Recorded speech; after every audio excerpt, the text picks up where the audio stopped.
Hey guys, how's it going? In today's video, I'm gonna be doing a video on Canopy because Canopy videos seem to do very well for me. I saw a video on Mad Money on Canopy. It was a very good interview, and I thought I'd share my thoughts on it. I would love to see Cam Batley and Crammer have an interview together. I think that would be an epic video. If that ever happened, I'd be so excited to watch that interview. I think that interview would probably get like 10,000, 30,000 views, depending on how well Cam Batley does. But he's pretty good on camera, and he talks pretty well, and he sounds like he loves his job. Oh, I guess Bruce Linton also sounds like he loves his job. But yeah, let's continue with the video. Nothing gets your portfolio high like the marijuana stocks.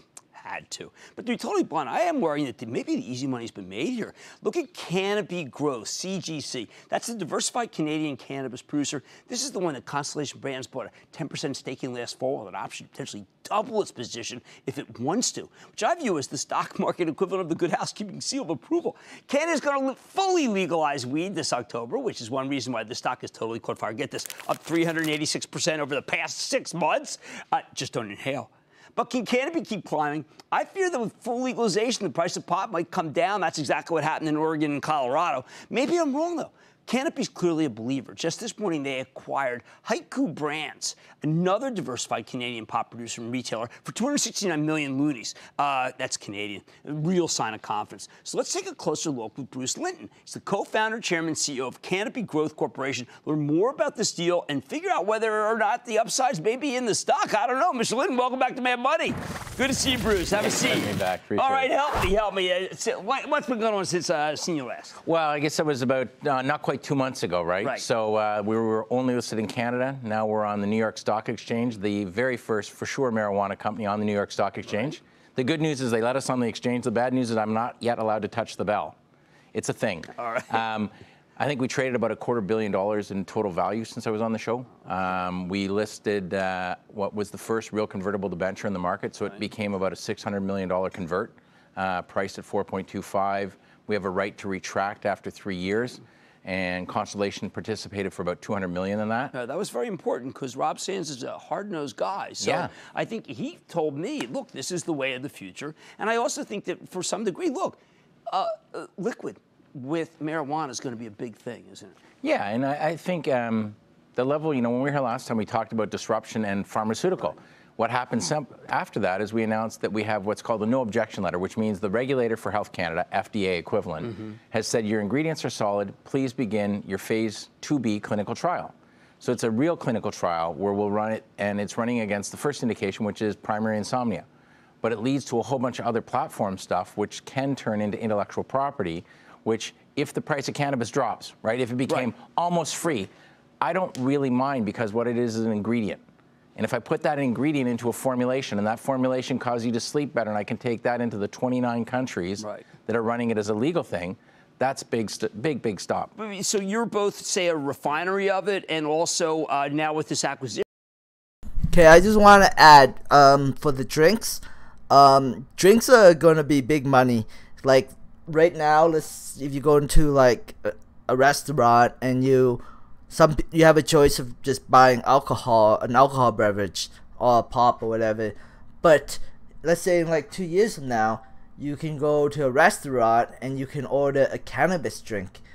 And this cannabis drink will have very low calories, will make you have a better appetite. Yeah, like that's when the market gets really big, when they introduce these beverages. But Canopy won't have the entire market to themselves. Aurora is already actively working on this with their partner Metroleaf.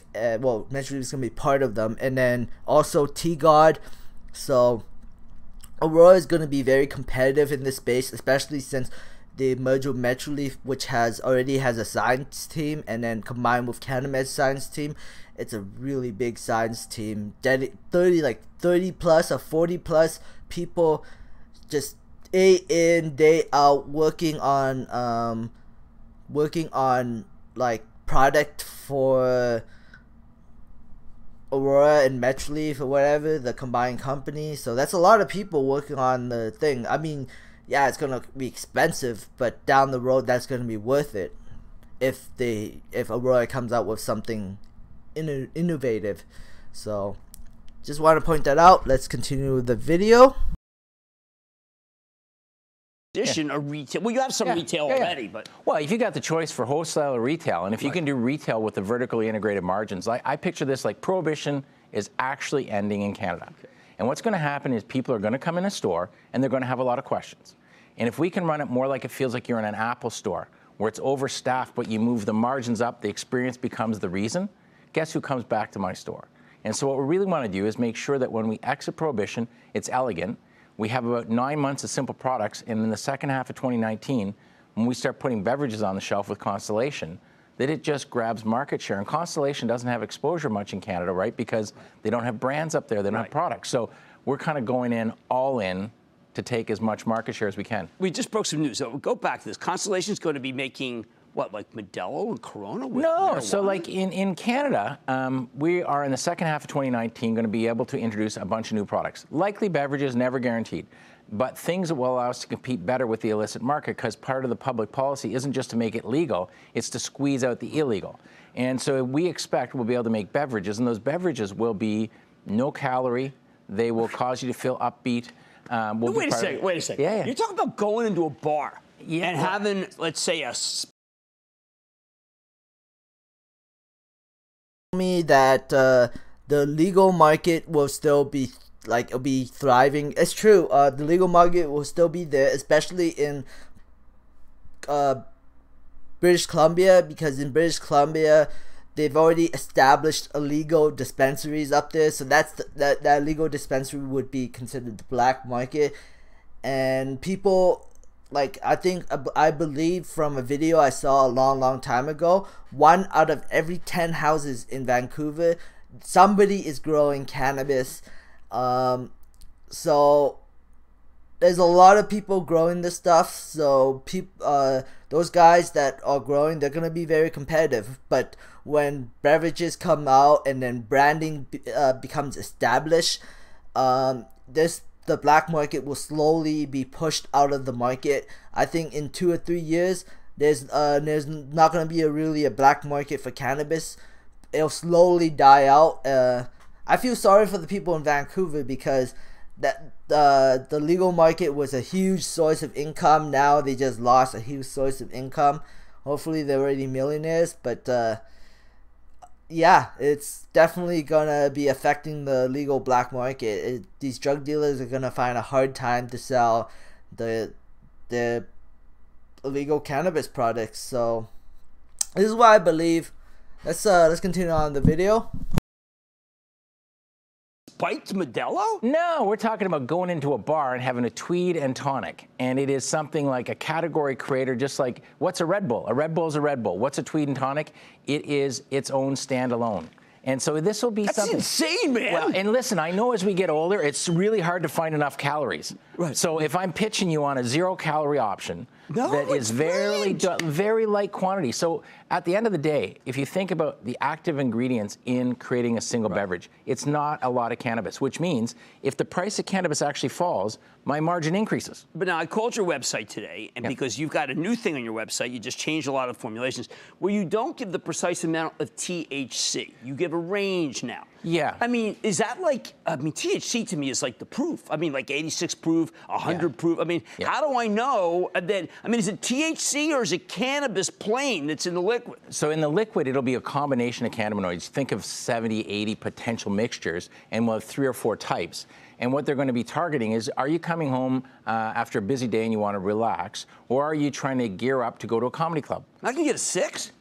What's that? Get a 6-pack. Well, I think we're going to be able to see where it goes. But in Canada, what's happening is the disruptor happens when a real product hits the market in a really structured way and people can make lawful choices. Do I want to fall asleep using Ambien, or do I want to fall asleep through this one from the clinical trial from Canopy? Do I want to have a beverage that has alcohol, or do I want to have a beverage with cannabis? Well, I'll tell you, that explains a lot about the market cap, and may mean, even though the stock is up a great deal, I could see why someone says, listen, I want to be in. Canopy's my realistic honest play. And we're in like now 11 countries, which all have way bigger populations than Canada. Think of Canada as the launch pad, intellectual property, and take it global. I am thinking about it. Well, get my family on a no-fly list to Canada, though. Well, actually, maybe a fly list. That's Bruce Linton, Chairman and CEO of Canopy Growth Corp. You learned a lot in that interview.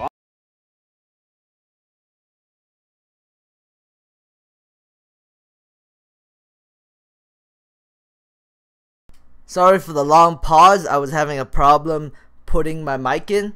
But anyways, this is basically a list of all the facilities Canopy has. I believe they right now have about 2.4 million square feet of growing space that is approved by Health Canada, and they have a total a combination total of 5.675 million square feet of facility space. This is really, like, that's really big. But the thing is, these facilities are not, like I mentioned earlier, I think there's only one facility that is GMP certified, and it's the Niagara Fort, Ontario. That's 350,000. I believe that this either the Smith Forest or this one is GMP certified. I'm not 100% sure. I could look into it. I should have loaded up a article for you guys, but yeah, Canopy has a lot of production coming on. And then I found something a little interesting. This company called Sunniva.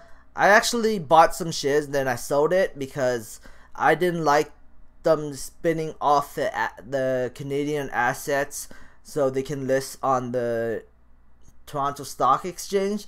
Because Sunniva, yes, Canopy is going to be buying 90,000 kilograms from them for, like, they have a supply agreement for 90,000 kilograms of dry cannabis for, I think, 2 years. Yeah, 2 years.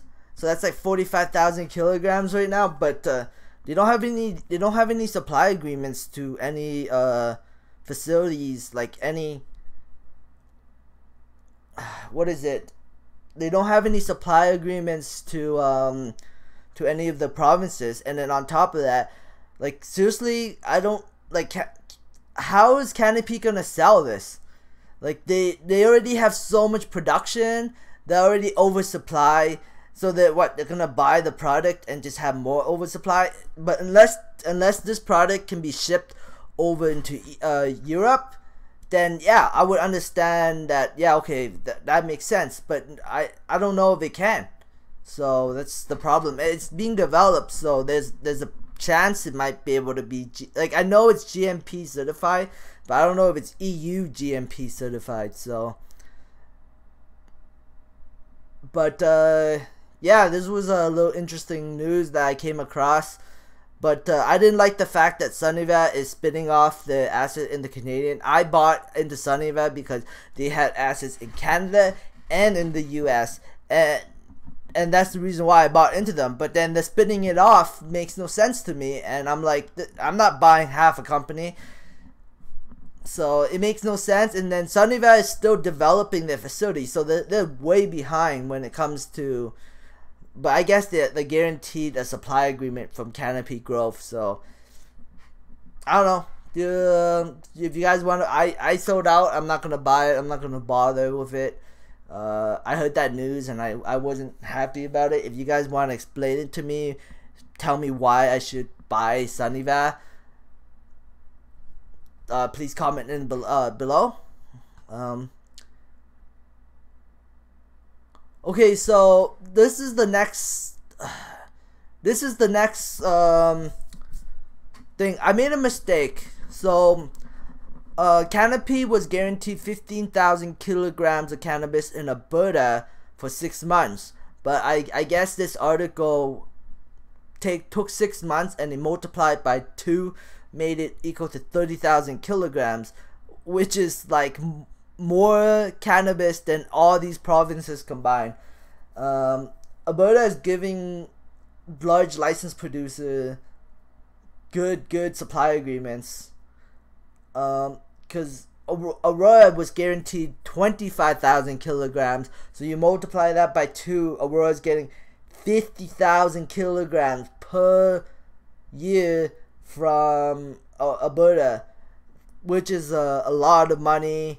And then if you combine, because in this article, it says 61,500 kilograms. This is not including the British Columbia supply agreement.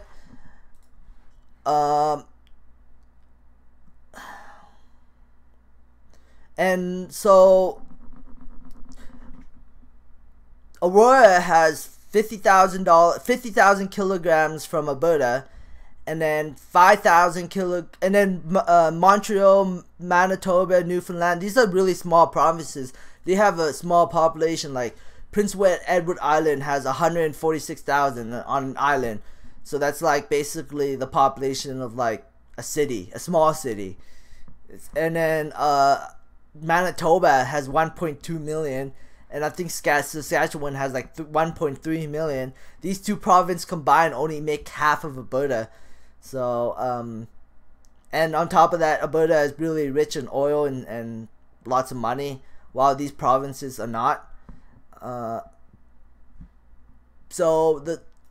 Saskatchewan hasn't been announced a supply agreement yet. But I'm assuming Aurora, because they own CanAmed, will get a really good supply agreement in Saskatchewan. Ontario is the big one. Ontario is 13.6 million. But Ontario has 61 licensed producers that's already growing and selling or whatever in Ontario. So when Ontario announces a supply agreement, it's going to be all over the place, because there's so many licensed producers, and they have to cater to, at least I'm thinking 61 licensed producers at least, because these guys have to survive somehow. At least this is my opinion, because they're building in Ontario, so they deserve some sort of supply agreement, right? But with I guess it kind of went off topic a little bit, but Canopy is guaranteed 61. With BC, it's 67 or whatever. Right now, Aurora has 50,000. With Quebec, it's 5,000. And then just not too long ago, Aurora announced that they got 5,000 kilograms from British Columbia. So I'm assuming if Aurora got 5,000 kilograms, Aurora should get a nice 5,000 kilograms too. So this will bring Aurora to 60,000, while Canopy will be 67,000. So Aurora is just a little behind Canopy. And then when you add Metroleaf to the supply deal, because Metroleaf also already has 8,000 guaranteed supply deal with Quebec, so that's 68,000 kilograms. And then they also had a supply agreement with Alberta and British Columbia. So you tack those on, this will surpass Canopy's supply agreement, which I didn't even predict. But Aurora already has more supply agreement than Canopy, and Canopy biggest factor was we will own the market. We will be the #1 company in Canada, while Aurora already has a better supply agreement than Canopy, which now things don't make sense. Like, why is Aurora's stock still so undervalued when they have such a strong presence in Europe, and Canopy does, and Canopy only big talk is we own Canada, but Aurora and Metroleaf combined will have a bigger supply agreement than Canopy. So it kind of makes no sense in my mind, but whatever. Sometimes the stock market won't make sense, but at the end of the day, when those revenue numbers come out, we will see who's the winner. I believe Aurora is going to be a winner, but we'll see. I guess that's it for the video. Yeah, that's it for the video. Thanks for watching, guys. If you like this video, please give me a thumbs up. Wow, it's 19 minutes. If you dislike this video, please give me a thumbs down, subscribe for future updates, and have a great day. Bye.